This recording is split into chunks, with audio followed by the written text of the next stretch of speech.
में बहस हुई है। जाहिर है कि सब वकील बात नहीं कर सके इसके अंदर जितने पिटिशनर हैं, लेकिन कुछ खास लोगों ने बात की। कपिल सिब्बल जी ने बात की है और हमारे धवन साहब ने बात की है, फिर अभिषेक सिंघवी साहब ने बात की है, हुजैफा साहब ने बात की है, और इसके साथ साथ हम ये देखते हैं सरकारी वकील साहब लोगों ने बात की है। तो देखिए, बुनियादी बात जो आज ज़ेर बहस आई है कोर्ट के अंदर, एक बात ये आई है कि वक्फ बाय यूजर का जो कानून है वो उसको आप खत्म कर रहे हैं, और आप वक्फ की प्रॉपर्टी के बारे में ये फैसला बात कर रहे हैं कि अगर कोई चीज वक्फ की प्रॉपर्टीज है तो वो वक्फ की प्रॉपर्टीज अगर वक्फ बाय यूजर कैटेगरी में आती है तो उनको अब तक के जो आई है वो तो हम मान लेंगे, लेकिन वो अगर डिस्प्यूट है उसके ऊपर में कोई प्रॉपर्टी पे तो वो वक्फ बाय यूजर में काउंट नहीं होगी। तो अदालत ने ये जानने की कोशिश की डिस्प्यूट से क्या मुराद है, ये डिस्प्यूट पहले से मौजूद है वो, या आप दूसरा नया डिस्प्यूट खड़ा करेंगे वो। तो उस पर कोई स्पष्ट जवाब नहीं आया। दूसरी बात, सरकार ने ये यानी अदालत ने ये पूछा कि आप ये कह रहे हैं कि वक्फ बोर्ड के अंदर जो मेंबर्स हमने 2 नॉन मुस्लिम रखे हैं तो क्या 2 के अलावा और नहीं होंगे? तो उन्होंने कहा नहीं, 2 के अलावा नहीं होंगे, 2 ही होंगे। तो उन्होंने कहा ये कानून में तो ऐसा नहीं है। कानून ने तो पहले ये कहा था पिछले कानून के अंदर कि तमाम लोग मुसलमान होंगे 100%, लेकिन अब आपका जो कानून है वो ये कहता है 2 नॉन मुस्लिम होंगे, लेकिन बाकी लोगों की जो शर्त थी कि नॉन मुस्लिम होंगे, नॉन मुसलमान होंगे, वो शर्त आपने हटा दी है। तो आपकी बात में और कानून के अंदर 2 कन्फ्लिक्ट हो रहा है। तो उन्होंने कहा नहीं, जेपीसी के अंदर इस पर बहस हुई और सरकार ने जेपीसी के सामने अपना पक्ष रखा। उन्होंने कहा हमें उससे मतलब नहीं है, हमें ये मतलब है कि कानून में क्या लिखा हुआ है और कानून से क्या चीज बनती है। तो वो उन्होंने ये कहा कि हम इस पर अफिडेविट दे सकते हैं अगर आप चाहें। तो एक दूसरा मुद्दा था, वो अभी क्लियर नहीं हुआ। तीसरा मुद्दा ये था कि जो सरकार का क्लेम होगा वो सरकार का क्लेम वक्फ ट्रिब्यूनल नहीं तय करेगा, बल्कि वो पहले कलेक्टर की बात थी, अब डिजिग्नेटेड ऑफिसर की बात है। तो सवाल ये पैदा हुआ कि भाई डिजिग्नेटेड ऑफिसर अगर सरकार अपॉइंट करेगी और क्लेम करने वाली भी सरकार है तो वो किसके हक में पक्ष में फैसला करेगा, तो वो चीज भी क्लियर नहीं हुई अभी। चौथी बात उसमें ये आई कि साहब उन्होंने कहा हमने इसमें विमेन के लिए गुंजाइश रखी है और हमने बहुत सारी और लोगों के लिए गुंजाइश रखी है। तो ये सवाल पैदा हुआ कि भाई विमेन की गुंजाइश तो पहले भी थी, इसके अंदर कोई नई बात आप नहीं कह रहे हैं।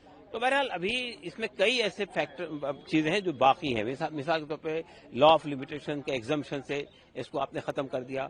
यह कंपैरिजन भी आया कि जो हिंदू एंडोवमेंट्स हैं और जो सिख एंडोवमेंट हैं उसको ये सब प्रोटेक्शन हासिल है, जो प्रोटेक्शन आपने वक्फ बोर्ड से छीन लिए, वक्फ कानून से छीन लिए। तो इस पर भी कोई स्पष्ट जवाब सरकार की तरफ से नहीं आया है।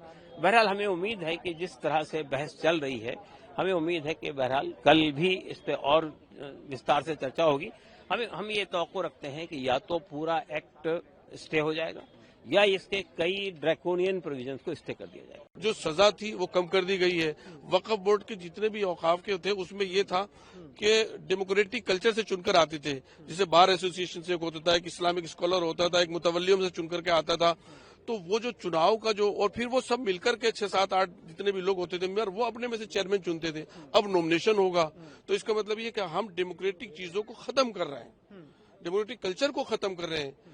एक तो चीज ये है। दूसरे 5 इयर्स प्रैक्टिसिंग मुस्लिम की कौन गारंटी देगा कि ये सही मुस्लिम है या सही मुस्लिम प्रैक्टिसिंग नहीं है, इसकी कौन गारंटी देगा? कोई उसका क्या मेयार है? बल्कि हमें तो ये प्रैक्टिसिंग का मसला तो मुझे ऐसा लगता है कि जैसे अब कोई फतवा टाइप का कोई जारी किया गया, तो फतवे की जबान भी नहीं होती इस तरह की, जो वो है कि साहब प्रैक्टिसिंग मुस्लिम कर सकता। लिमिटेशन एक्ट खत्म हो गया तो उसमें तो जो काबिज है वो काबिज ही रहेंगे, उनको जो टाइम ही नहीं मिलेगा जाने का कोर्ट, वो एक टाइम के बाद में खुद ही काबिज हो जाएंगे। और तीसरे नंबर पे जो ये है कि जो पावर्स हैं अलग अलग डिवाइड किए गई हैं, तो एक ही जो डीएम होगा वो इंसाफ का भी काम करेगा और वो मुतवल्ली भी है एक तरीके से, तो वो मुतवल्ली भी है और अब उसको इंसाफ भी करना है, तो वह खुद अपने आप में दोनों चीजें कैसे ओहदे कर सकता है, ले सकता है। इसलिए पहले सब डिविजनल कमिश्नर जो है वो कमिश्नर जो है वो उसको करते थे और उसके बाद पूरा प्रोसीजर के बाद में वो होती थी। एक प्रोपेगेंडा और झूठ पर आधारित ये वक्त लाया गया है, जो संविधान में जो सहूलतें दी गई हैं, जो फैसिलिटेट किया गया है शहरियों को, उसको बिल्डोज किया गया है इस बिल को लाने के लिए। सर, क्या एक्स्ट्रा पावर गवर्नमेंट को मिल जाएगी? जो संपत्तियां हैं उनसे रिलेटेड वो क्या कर सकती है? देखिए, उन्होंने उसमें ये भी है कि अगर कहीं पर कोई सरकारी क्या कहते हैं कोई जमीन है, तो सरकारी जमीन किसे कहते हैं इसकी परिभाषा अलग अलग है। बहुत सी जगह ऐसी हैं जो वक्फ की थी, सरकार उनका मेंटेनेंस देखती है। मिसाल के तौर पर हम कहते आए, जेपीसी में हमने कहा कि एएसआई के अंडर जितनी मसाजिद हैं, बेशक वो आर्कियोलॉजिकल ऑफ इंडिया उनका देख रेख, लेकिन उनका कल्चर है कि वो किस मजहब के लोगों की है, उनके उस कल्चर को महफूज रहना चाहिए। अगर मस्जिद है तो नमाज पढ़ी जाए, मंदिर है तो वहां पूजा की इजाजत होनी चाहिए। लेकिन ये कानून पहला ऐसा कानून है कि जिसमें एक तानाशाही झलकती है, और ये झलकता है कि अब जो मजहब की जो पावर्स होती हैं, जो मजहबी लोगों को कुछ सही और बताने की, और जो उसकी जो उसूल और जवाबित होते हैं मजहबी फिकी जिन्हें कहते हैं, उनके अरबी ज़बान में फिका बोलते हैं उसको, तो उनकी जो टर्म्स होती हैं मजहबी टर्म्स, उसका काम भी अब सरकार करेगी। इस कानून के बाद में हमें ऐसा लगता है कि हमारे देश के माननीय जो वजीर आजम है वो अब मुफ्ती भी हैं, और उन्हें मुफ्ती भी कहना चाहिए। अगर सरकार करेगी भी तो सर क्या आपत्ति है? अरे आपत्ति क्या? आपत्ति क्यों नहीं होगी? जब उनके किसी को विल पावर आप खत्म कर रहे हो और वक्फ अलल औलाद खत्म कर रहे हैं, अगर आप किसी और धर्म में हैं तो वक्फ कर सकते हैं, किसी को आप अपनी मर्जी से हिबा कर सकते हैं, गिफ्ट कर सकते हैं, लेकिन मुस्लिम में तो नहीं कर सकते। और आप प्रैक्टिसिंग मुस्लिम की सनद कौन देगा? मैं एक इमाम मस्जिद का हूँ, मैंने 20 ईयर्स अगो तो कंटिन्यू, तो मैं भी किसी को सर्टिफिकेट नहीं दे सकता कि मेरा ये मुख्तरी प्रैक्टिसिंग है। तो प्रैक्टिसिंग कोई मुस्लिम होगा नहीं, क्योंकि उस मेयार पे कोई उतरेगा नहीं। कोई मेयार आपने डिफाइन नहीं किया, कौन डिफाइन करेगा जब ऊपर वाले ने ही नहीं किया? वो तो ईश्वर दूत जो होते हैं, प्रोफेट होते हैं, वो करते हैं, क्योंकि उनका ऊपर से रिश्ता होता है। वो कहता है कि हाँ ये परफेक्ट है, तब होता है। तो वो तो कुछ है नहीं। तो मुस्लिम वक्फ प्रैक्टिसिंग कोई मुसलमान मिलेगा नहीं, और हिंदू भाई कोई वक्फ नहीं कर सकते। तो इसका मतलब ये कि अब वक्फ का चैप्टर क्लोज्ड है। ऐसा है ना, जो वक्फ बिल पेश किया गया उसमें जीपीसी बनी, जो लोग उसमें विपक्ष के लोग थे उनकी राय को नजरअंदाज किया गया, बिल्कुल नहीं सुना गया, और पूरे मनमाने तरीके से ज्यों बिल को पास किया गया। इस गवर्नमेंट की मंशा वक्फ अमलाक को खुर्द-बुर्द करने की है। बहुत से लोग, अभी जांच होगी तो बहुत बड़े बड़े लोग वक्फ अमलाक पर कब्जा किए बैठे हुए हैं, और अब जो दूसरे लोगों को फायदा पहुंचाना है, चोर दरवाजे से जो बड़े बड़े शहरों में अमलाके हैं, चोर दरवाजे से उन पर दाखिल करके कब्जा कराना है। अन्यथा ये जो गरीबों की और बेवाओं की और महिलाओं की मदद आज तक तो किसी ने की नहीं है, जिनके पास हिंदुस्तान में पूरे खजाने रहे, खाली वक्फ अमलाक से। ये खाली एक झूठा प्रोपगंडा है। इसके पीछे मंशा गवर्नमेंट की ठीक नहीं है। वक्फ अमलाक को वो खुर्द-बुर्द करके उस पर कब्जा करना चाहती है। तो सर आप सीधे सीधे सरकार की मंशा पर ही सवाल उठा रहे हैं, क्या आम आदमी को इससे कोई नुकसान होने वाला है जो संशोधन हुआ है? भाई आम आदमी जब वक्फ अमलाक में हमारी दरगाहें, खानकाहें, मस्जिदें, मदरसे और ईदगाहें और इमाम बाड़े, तो जाहिर बात है ये सब हमारी मजहबी शनाख्त हैं, धरोहर हैं, इनको कोई नुकसान होगा तो पूरी कौम को नुकसान होगा। तो अब क्या उम्मीद है आपको? आपकी बात सुप्रीम कोर्ट, हम लोगों को यकीन है, और इसी यकीन के साथ जमात रज़ाए मुस्तफ़ा आज सुप्रीम कोर्ट आई है कि हमारी बात को सुना जाएगा, आईन और कानून की बालादस्ती कायम रहेगी, और जो माननीय उच्च न्यायालय से हम सब उम्मीद लेकर आए हैं, यकीनी तौर पर हम सबको यकीन है कि इंसाफ मिलेगा और हम सबके हक में फैसला होगा। सर ये भी कहा जाता है कि जो वक्फ की जो प्रॉपर्टीज हैं उस पर बड़े नेता या जो भूमाफिया हैं वो कब्जा करके बैठ जाते हैं, उसको छुड़ाने के लिए सरकार की कोशिश बताई जा रही है। ये बिल्कुल षड्यंत्र प्रोपगंडा है, ऐसा कहीं कुछ नहीं है। अगर है भी तो कानून ऑलरेडी पहले से ही बने हुए हैं। अगर कोई भूमाफिया, कोई पावर वाला किसी वक्फ अमलाक पर बैठा हुआ है तो कानून ऑलरेडी पहले बने हुए हैं। कोई भी किसी की जमीन पर कब्जा करता है तो कानून अपना काम करना चाहिए। तो किसी ने आज तक तो कहीं, अगर गवर्नमेंट की मंशा सही होती तो किसी एक के खिलाफ तो कार्रवाई होती। आज तक किसी के खिलाफ कोई कार्रवाई नहीं। क्या वक्फ अमेंडमेंट बिल लाके ही इन भूमाफियों के खिलाफ कार्रवाई की जाएगी? ऐसा बिल्कुल हरगिज़ नहीं। इनकी मंशा इसीलिए अगर आज इन्हें करना होता तो उन भूमाफियों के खिलाफ कार्रवाई कर चुके होते हैं। कानून और सरकार का डंडा इतना मजबूत है कि बिल लाने की कोई जरूरत नहीं थी। भूमाफिया चाहे गवर्नमेंट तो एक दिन में अपना जगह छोड़ के भाग जाएंगे। देखिए हम लोग तो यही लास्ट होप लेके इधर आए हैं। पूरा बंगाल नहीं, पूरा हिंदुस्तान आज सुप्रीम कोर्ट की तरफ नजर था कि बीजेपी जैसे उनका नंबर ज्यादा होने के फायदा लेके एक समुदाय का जो पीढ़ी से पीढ़ी देते हुए जो एसेट था, जो प्रॉपर्टीज था, उनको हड़पने का जो कोशिश कर रहे थे, उनके खिलाफ हम लोग कोर्ट में आए थे। आज पूरा 2 घंटा के ज्यादा सुनाए हुए हैं। कुछ बात जो चीफ जस्टिस अगर उनके साथ जो था उनका बेंच जो मुद्दा उठाया हम लोग का दिल में हो पाया है, और कल इसका फिर भी हियरिंग होगा। हम लोग का जो डिमांड था उस डिमांड को लेकर ज्यादा चर्चा हुआ। वक्फ बाय यूजर उसको लेके जो 2 घंटा के ऊपर बातचीत चली है आज सुप्रीम कोर्ट के चीफ के बेंच में, तो ज्यादा वक्त वक्फ बाय यूजर को लेके बात चली है।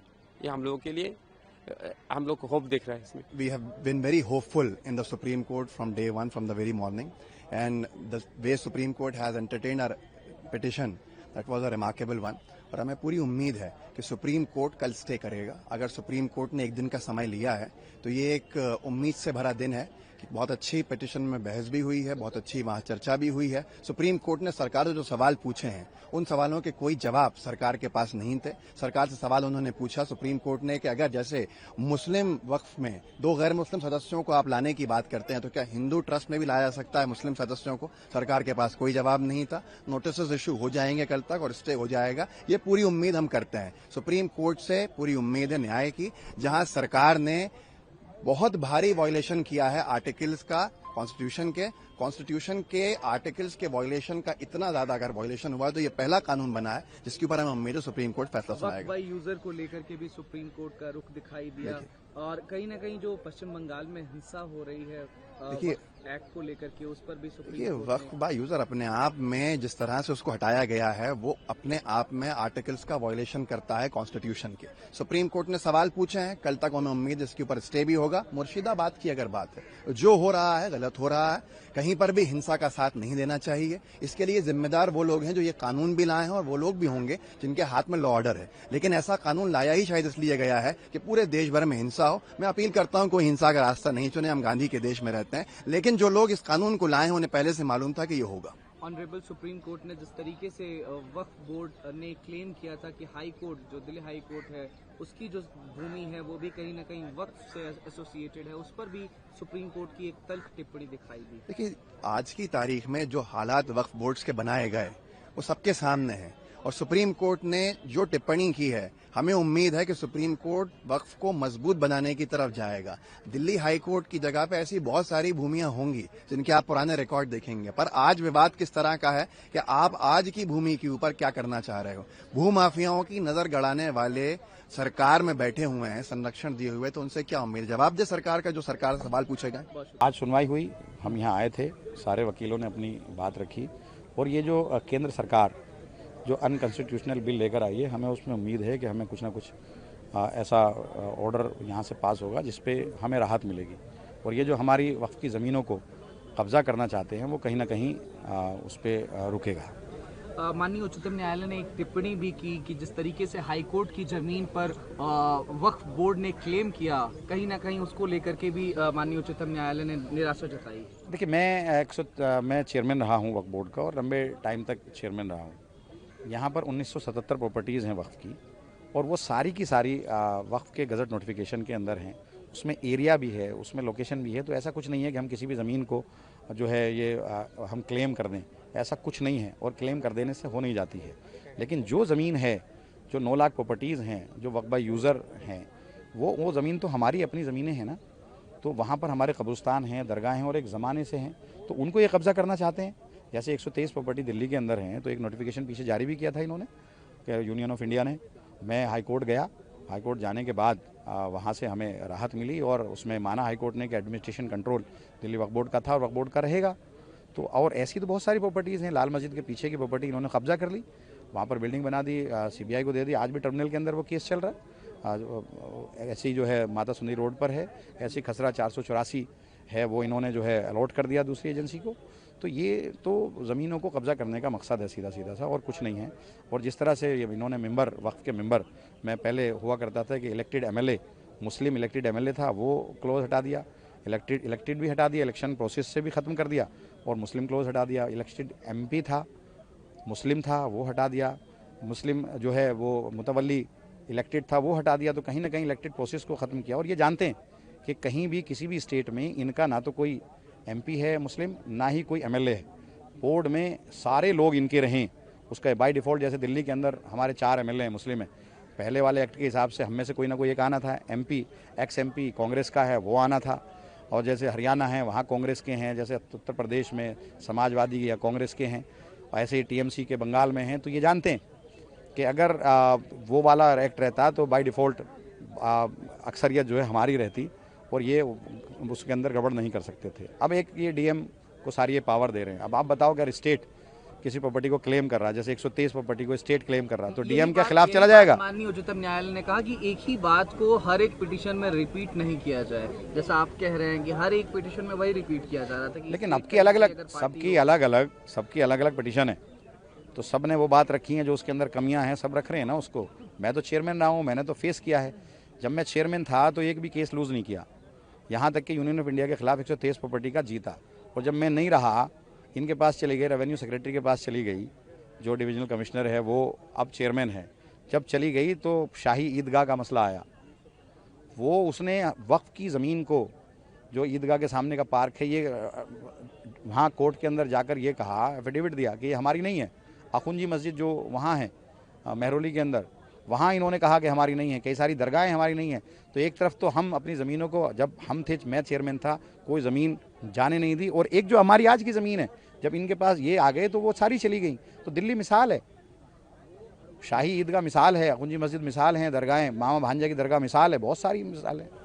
वक्फ कानून के लागू हो जाने के बाद जिस तरीके से वेस्ट बंगाल के मुर्शिदाबाद और अन्य क्षेत्रों में एक सीरीज ऑफ इंसिडेंट जो कि हिंसा देखने को मिले, जिसमें 3 लोगों की मौत की भी खबर निकल करके सामने आई, उसको लेकर के भी माननीय उच्चतम न्यायालय ने कहा कि ये एक्सेप्टेबल नहीं है। और कहीं ना कहीं अब इस इंसिडेंट को देखते हुए भी लगता है कि वो जो कनेक्शन है और जो सीरीज ऑफ इंसिडेंट देखने को मिलता है, वो ऐसे भी आम जनमानस के लिए स्वीकार्य नहीं। देखिए, ये तो मकसद भी इनका तो यही है ना, जब मस्जिद पर आप विवाद करेंगे, जब कब्रिस्तानों पर विवाद करेंगे, जब आप दरगाहों पर विवाद करेंगे, ईदगाहों पर विवाद करेंगे, तो ये चीज़ें तो होंगी।